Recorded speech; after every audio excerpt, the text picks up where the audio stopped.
Bonjour à tous les super parents.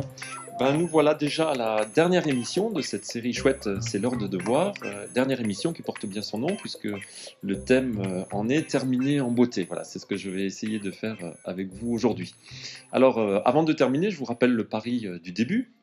Du livre Chouette, c'est l'heure des devoirs, et puis aussi le pari du début de cette émission, c'était de vous donner des pistes pour transformer ce moment des devoirs, qui est parfois un moment de crispation, en un moment de plaisir partagé, de complicité, de voire de fun.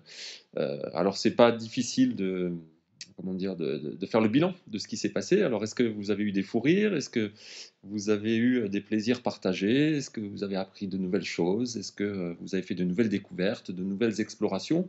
Si la réponse est oui, ça veut dire que le pari est gagné, le pari de transformation de ce moment des devoirs. Et puis sinon, c'est pas grave, puisque il suffira de réessayer, puisque c'est en essayant à nouveau et à nouveau et à nouveau qu'on apprend et qu'on progresse. L'idée, je crois, que de mon livre, Chouette, c'est l'heure des devoirs, c'est de dire que même si, enfin, si la situation est bloquée, si on est dans l'obscurité par rapport à une situation, ça sert à rien de se bagarrer contre l'obscurité. En fait, la seule chose qui sert à quelque chose, c'est d'allumer une petite lumière, c'est d'allumer une petite bougie. Et voilà, peut-être que ces 50 idées, c'est 50 petites étincelles, 50 petites bougies qui avaient comme prétention de venir modifier une perception et surtout qui avait aussi l'objectif de vous donner envie de recommencer, c'est de voir encore et de vous faire dire que c'est plutôt chouette comme invitation.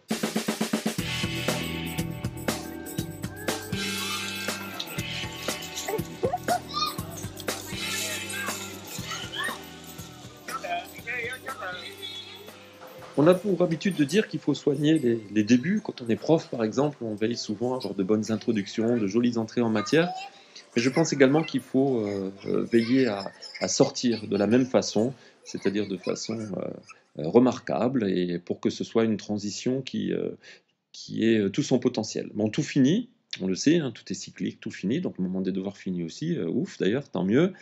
Et les fins, en fait, ont pour vocation de fermer des portes.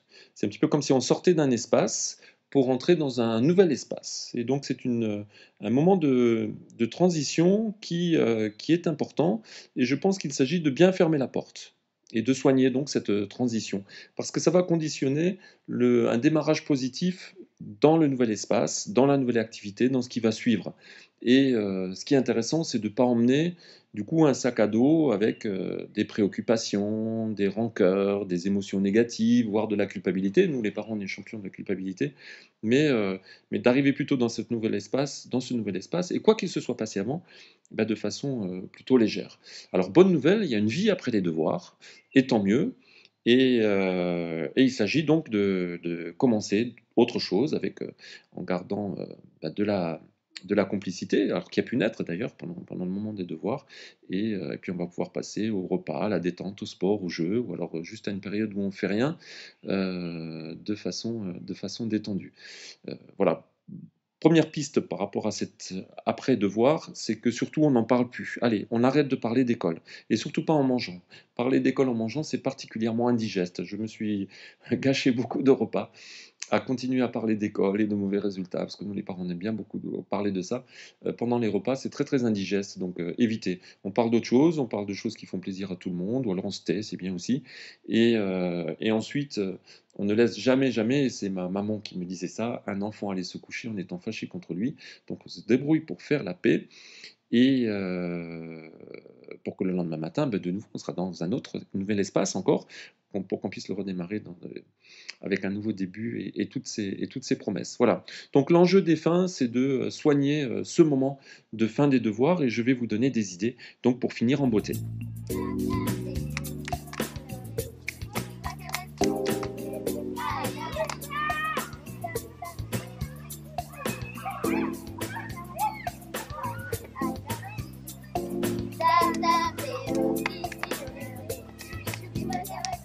Alors, des idées pour finir en beauté.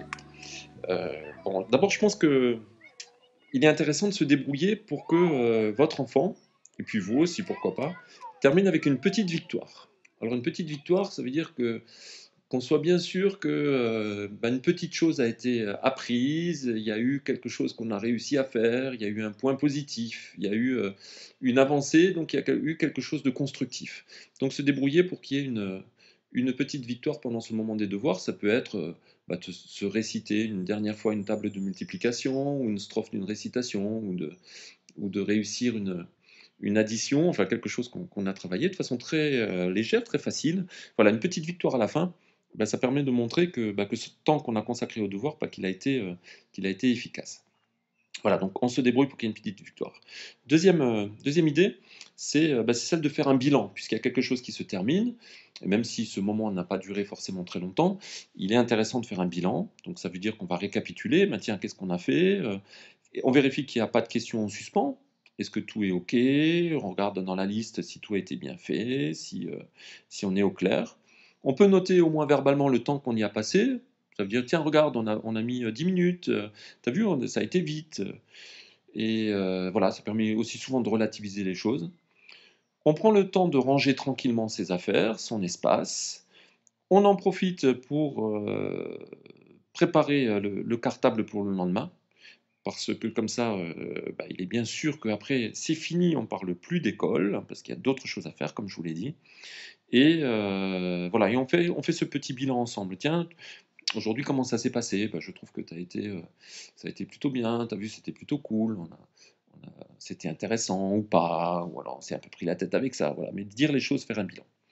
Ensuite, il y a une deuxième idée que je donne et qui est aussi très amusante pour les enfants, c'est d'afficher ses réalisations. Puisque dans les idées que je vous ai données, dans les 50 idées que propose le livre aussi, il reste souvent des traces. Par exemple, une carte mentale. Si on a fait une jolie carte mentale sur un sujet, c'est peut-être bien de l'afficher. Si on a fait une carte visuelle sur un autre sujet, en général les cartes visuelles sont très esthétiques, on en est fier. Voilà, là aussi on peut l'afficher, mais il y a toute une foule de choses qu'on peut proposer à l'affichage, des cartes, des fiches, des dessins. On peut aussi s'octroyer des petits diplômes qu'on a fabriqués soi-même. Ça, c'est très rigolo à faire, de se dire, voilà, tu as réussi le diplôme je sais pas, de la table de multiplication. Voilà, on peut imaginer des diplômes dans plein de domaines. Et puis votre enfant, ou vous-même d'ailleurs, vous pouvez vous accorder le diplôme du bon coach par rapport au moment des devoirs. Il y a aussi des photos, hein. Je vous invite vraiment à faire des photos de ce moment, ou faire des photos des travaux. Voilà, maintenant c'est facile à faire, des mots d'encouragement. Donc, et voilà. Puis cet affichage, il vous concerne aussi vous, parents, hein. Voilà, c'est sympa aussi d'afficher le dossard de sa dernière course à pied, la photo du gâteau qu'on a réussi, enfin de petites victoires aussi, pour montrer qu'il y a quelque chose qui est en mouvement, il y a quelque chose qui vit. Ce moment des devoirs, il n'est pas stérile, il y a des choses qui se produisent pendant cet instant-là. Voilà, on affiche ses réalisations. Puis je vous rappelle qu'une des idées que je donnais dans une des émissions précédentes et qui est dans le livre aussi, c'est d'organiser une expo, un petit vernissage.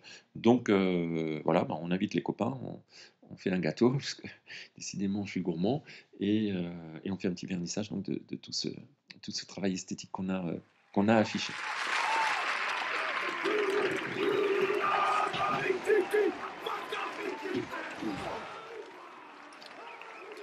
Alors mon idée préférée pour finir en beauté, c'est le rituel de fin. Vous vous rappelez qu'on avait commencé avec un haka des devoirs. Voilà, ça c'est particulièrement amusant, ça marche très bien. D'ailleurs, je suis en train d'écrire la chorégraphie d'un nouvel haka des devoirs.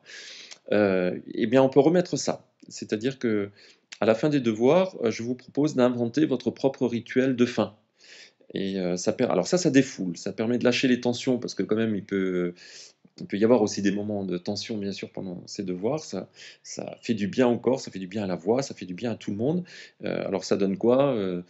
On peut danser autour de la table où on a fait les devoirs comme un Sioux, comme un Indien, en poussant des cris de guerre. On peut pousser le cri de Tarzan, voilà, ça c'est libérateur. On peut imiter l'animal qui s'éloigne. Vous vous rappelez que j'avais donné comme idée l'animal qui s'approche de la table des devoirs, mais il peut aussi s'en éloigner. Et le rituel, ça peut aussi être de nouveau le roi du silence ou la minute du bruit, mais faire quelque chose qui marque clairement que, que c'est terminé, ouf. Et on n'en parle plus, et d'ailleurs s'il y en a un qui en reparle après, et surtout les parents, il a un gage, hein. Voilà, parce qu'il y a eu ce rituel de fin qui a bien marqué les choses. Il se peut que le moment des devoirs ne se soit pas très bien passé, mais c'est pas grave, il y a aucune importance. De toute façon, on va recommencer demain et voilà, là, ce qui est peut-être bien, c'est de dire son ressenti. Voilà, bah, aujourd'hui, je trouvais que c'était insupportable pour telle raison et on dit les choses et puis après, voilà, fini, hein.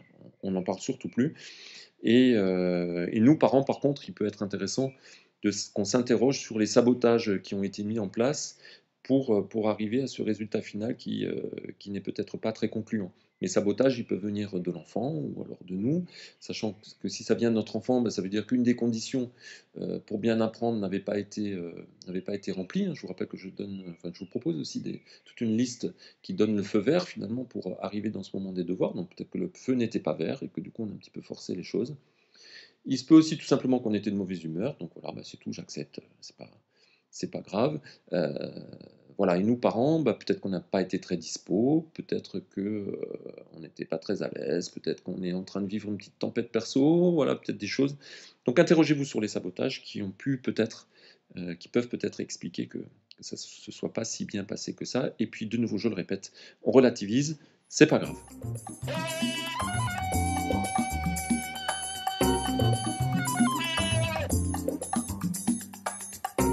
Le moment de la fin des devoirs, c'est aussi le moment où vous, parents, vous pouvez vous questionner sur votre job de coach pendant ce moment des devoirs et vous pouvez essayer de répondre à des questions qui se sont posées pendant cet instant, pendant ces instants. Par exemple, par rapport aux intelligences multiples, l'outil que je vous proposais, nous vient d'Howard Gardner, c'est mon enfant, voilà, au travers de ce que j'ai observé, par rapport à quelles intelligences est-il le plus efficace quelles sont les intelligences par lesquelles il passe pour ressentir le plus de plaisir. Voilà, ça c'est une première question en tant que coach parent à laquelle il est intéressant de répondre. Ensuite, je vous ai également proposé des types d'explorateurs.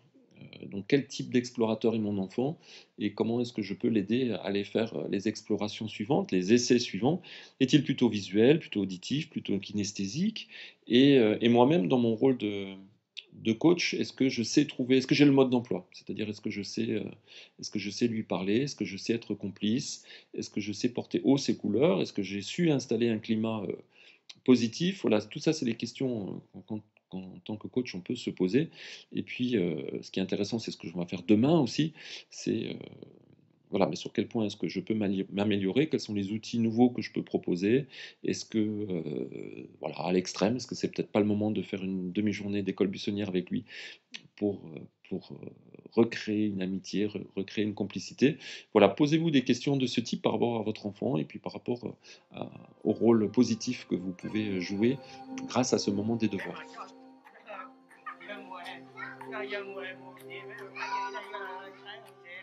Pour finir, on peut se demander quelle est la valeur qu'on a ajoutée à ce moment des devoirs. Est-ce que notre enfant et nous, on se sent plus valorisés, nourris, grandis, optimistes, plus ouverts? Est-ce qu'on a de la musique dans la tête? Est-ce qu'on a les yeux qui brillent? Est-ce qu'on est fier de quelque chose? Est-ce qu'on se sent plus grand, plus ingénieux, plus complice? Et qu'on termine par un ouf de soulagement ou par un mince, c'est déjà fini, la question intéressante à se poser maintenant, c'est